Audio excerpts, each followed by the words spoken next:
Tamil Nadu assembly ఎన్నికల్లో 2 నియోజకవర్గాల నుంచి తాను పోటీ చేస్తున్నట్లు టీవీకే అధినేత విజయ్ ప్రకటించారు. చెన్నై శివారులోని పెరంబూరుతో పాటు మధ్య తమిళనాడులోని తిరుచి ఈస్ట్ నుంచి ఆయన బరిలోకి దిగుతున్నారు. గతంలో పవన్ కళ్యాణ్ సైతం 2 నియోజకవర్గాలు గాజువాక, భీమవరం నుంచి పోటీ చేశారు. భీమవరంలో గెలిచిన పార్టీ ఏపీలో అధికారంలోకి వస్తుందనే సెంటిమెంట్ ఉన్నట్లే తిరుచి ఈస్ట్లో గెలిచిన పార్టీ అధికారంలోకి వస్తుందనే సెంటిమెంట్ తమిళనాడులోనూ ఉంది. ఈ వీడియోని చివరి వరకు చూడండి. ప్లీజ్ లైక్ చేయండి, షేర్ చేయండి, అలాగే బెల్ బటన్ నొక్కి సబ్స్క్రైబ్ చేసుకోవడం అస్సలు మర్చిపోకండి. ఇక హెడ్లైన్స్ చూద్దామా. పెరంబూరు, తిరుచి ఈస్ట్ నుంచి విజయ్ పోటీ. 2019 ఏపీ ఎన్నికల్లో 2 నియోజకవర్గాల్లో పోటీ చేసిన పవన్ కళ్యాణ్ నియోజకవర్గాల ఎంపిక విషయంలోనూ పవన్ బాటలో విజయ్. తన వ్యక్తిగత కారు డ్రైవర్ కొడుక్కి ఎమ్మెల్యే టికెట్.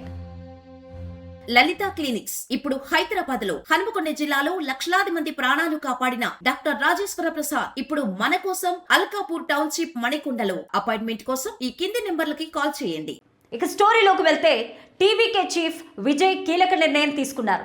తమిళనాడు ఎన్నికల నేపథ్యంలో టీవీకే అభ్యర్థులను ప్రకటించారు విజయ్. మొత్తం 234 మందిని ప్రజలకు పరిచయం చేశారు.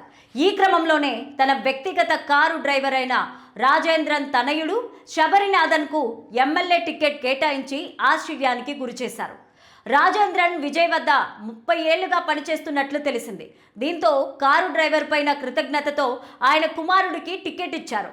విజయ్ నిర్ణయంతో రాజేంద్రన్, శబరినాథన్ కన్నీళ్లతో విజయ్ను ఆలింగనం చేసుకోవడంతో అందరూ ఎమోషనల్ అయ్యారు.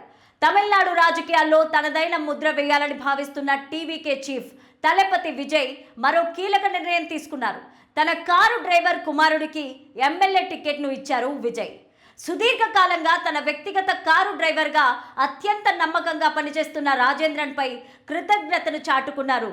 రాజేంద్రన్ కుమారుడు శబరినాథన్కు టీవీకే తరపున ఎమ్మెల్యే టికెట్ ఇస్తున్నట్లు విజయ్ ప్రకటించారు.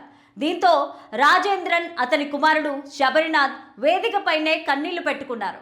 విజయ్ని హత్తుకొని ఎమోషనల్ అయ్యారు.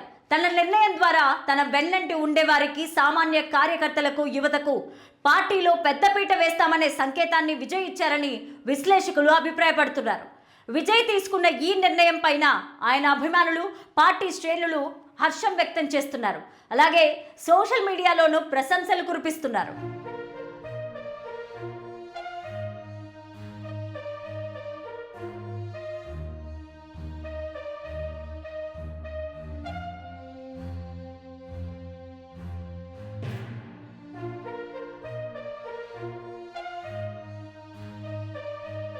ప్రముఖ నటుడు విజయ్ పార్టీ టీవీకే బరిలో నిలవడంతో ఈసారి తమిళనాడు అసెంబ్లీ ఎన్నికలు దేశవ్యాప్తంగా ఆసక్తిని రేకెత్తిస్తున్నాయి.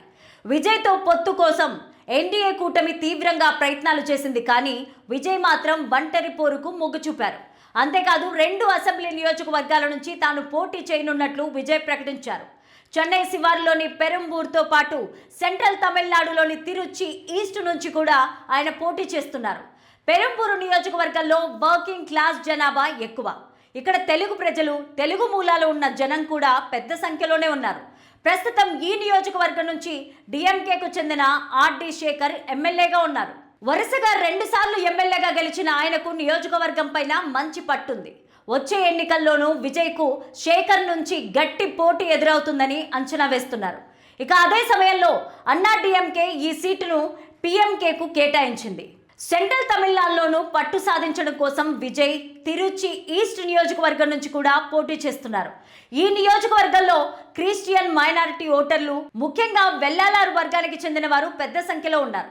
ఈ నియోజకవర్గంలోని ఓటర్లలో పట్టణ ప్రాంతానికి చెందిన వారు 4వ వంతు ఉంటారు. ప్రస్తుతం తిరుచి ఈస్ట్ ఎమ్మెల్యేగా డిఎంకే పార్టీకి చెందిన ఎస్ ఇనిగో ఇరుదయరాజు ఉన్నారు. క్రిస్టియన్ ఆర్గనైజేషన్ అయిన క్రైస్తవ నెల్లెన్న ఇయరుక్కంను ఆయన ఏర్పాటు చేశారు.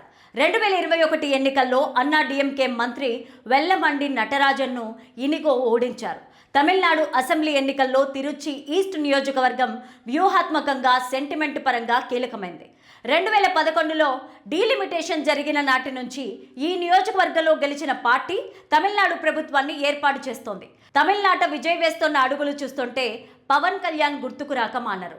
2019 ఏపీ ఎన్నికల్లో పవన్ కళ్యాణ్ సైతం టీడీపీతో కాకుండా విడిగా పోటీ చేశారు. వామపక్షాలు బీఎస్పీతో పొత్తు పెట్టుకున్నప్పటికీ రాష్ట్రంలో వాటి ప్రభావం పెద్దగా లేదు. ఆ ఎన్నికల్లో పవన్ కళ్యాణ్కు 2 నియోజకవర్గాల నుండి పోటీ చేస్తే విశాఖపట్నంలోని గాజువాకతో పాటు కాపులు ఎక్కువగా ఉండే భీమవరం నుంచి జనసేనాని పోటీ చేశారు. అప్పుడు పవన్ కళ్యాణ్ పోటీ చేసిన గాజువాకలో ఇప్పుడు విజయ్ బరిలోకి దిగుతున్న పెరంబూరులో పారిశ్రామిక జనాభా ఎక్కువ. భీమవరం నియోజకవర్గంలో గెలిచిన పార్టీ ఏపీలో అధికారంలోకి వస్తుందనే సెంటిమెంట్ ఉంది. ఇప్పుడు విజయ్ పోటీ చేస్తున్న తిరుచి ఈస్ట్కి కూడా ఈ సెంటిమెంట్ ఉంది. పవన్ కళ్యాణ్కు లాగే విజయ్కి కూడా యువతలో భారీ ఫాలోయింగ్ ఉంది. పవన్ కళ్యాణ్కు ఏపీలో బలమైన కాపు సామాజిక వర్గం అండగా ఉంటే తమిళనాడులో విజయ్కు క్రిస్టియన్లు అండగా ఉన్నారనే అంచనా ఉంది. అయితే 2019 ఎన్నికల్లో పవన్ కళ్యాణ్ పార్టీకి నిరాశజనకమైన ఫలితాలు వచ్చాయి. పవన్ కళ్యాణ్ సైతం పోటీ చేసిన 2 చోట్ల ఓడిపోయారు. మరి పవన్ కళ్యాణ్ స్ట్రాటజీనే ఫాలో అవుతున్న విజయ్ తమిళనాడులో ఎలాంటి ప్రభావం చూపుతారనేది ఆసక్తికరంగా మారింది. విజయ్ పార్టీ గనక 25% పైగా ఓట్లు సాధిస్తే తమిళ రాజకీయాల్లో చక్రం తిప్పే అవకాశం ఉంది. మరి విజయ్ కింగ్ అవుతారా లేదా కింగ్ మేకర్ అవుతారా లేదంటే ప్రధాన పార్టీల మధ్య నలిగిపోతారా అనేది మరికొద్ది రోజుల్లో తేలనుంది.